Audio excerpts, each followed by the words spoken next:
Hello, everyone. My name is Bailey Morgan, and I am a Sahi Master's student here at Ball State.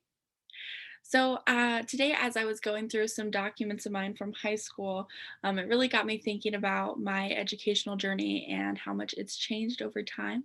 So I really wanted to go back to the very beginning and kind of talk you through that because I find it quite interesting. So when I first started school, my parents sent me to a private school, but they soon learned that that is too much money for where we were at in our lives at the time, and it just didn't make sense. I had three other siblings that were older than me, but were still at home during the time of me starting school. So I soon started public schools here in Muncie, and that's why I chose this middle picture down at the bottom. So if that looks familiar, that is downtown Muncie. I'm a huge advocate for Muncie. And if you've listened to me rave about the Muncie community before, you know how much I love it. So I moved from public schools in Muncie to county schools. And I went to Cowan, which is still in Muncie, about 10 minutes away from the south side of Muncie.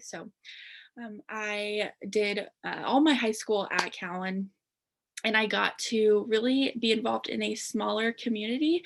That taught me a lot. So I graduated with 56 individuals, quite small, but being involved in extracurriculars and clubs looked a lot different at a small county school. So I was able to have leadership positions that I truly enjoyed in high school, and taught me to really value my love for education. And today, I couldn't decide if I wanted to, explain myself a little bit more through these pictures or use this other artifact here beside me. So as I said, I was going through some documents here today. So this is my FAFSA folder, and I didn't know if I wanted to include this and just talk about this the whole time because it was such an important change in my career choice in high school because of how my FAFSA session went. So if you're in 698 with me, you will hear me discuss this more in depth next week as it was a huge role in my student affairs story. But just as a summary here, in high school, filing FAFSA was not a fun time for me.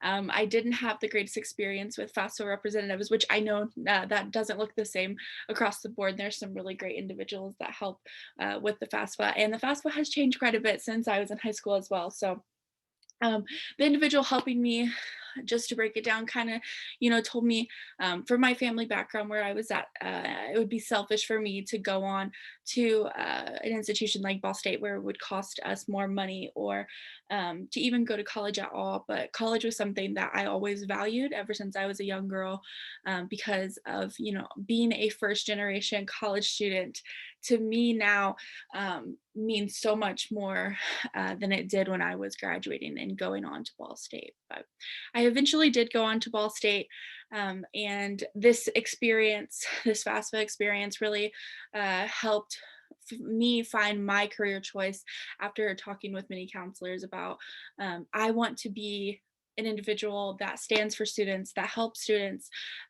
fights for them, and finds the right resources for them in college. They helped me find a great major to pair with that once I would be obtaining a higher education eventually with my master's. So I did major in organizational communications at Ball State with a minor in interpersonal relations, which was counseling psychology and sociology. I then decided to go on and get my master's degree in the Sahi program, obviously. And that's where I also decided to do the university teaching certificate. And my experience in the program so far has really changed my educational journey and has helped me find my passions and what I enjoy. So I work with transfer students every day. So I work with students from 18 to 65. It looks different all the time. And I love that. I like working with non-traditional students and first generation students. I find it exciting to help those individuals who just need that special support and those special resources. Because I would have loved to have someone like that for me when I was, going to college. And one important thing for me in my educational journey to always stick to, and I wanted to leave the video with this and finish up. Everyone can see changes that need to be made, but not everyone makes those changes. So in my time in higher ed so far, that's what I hold myself to, is actually making those changes and continuing to be a lifelong learner. So I'm very excited to get to know you all through the discussions this semester. And if you have any other questions for me or just want to chat personally, feel free to reach out. So thank you.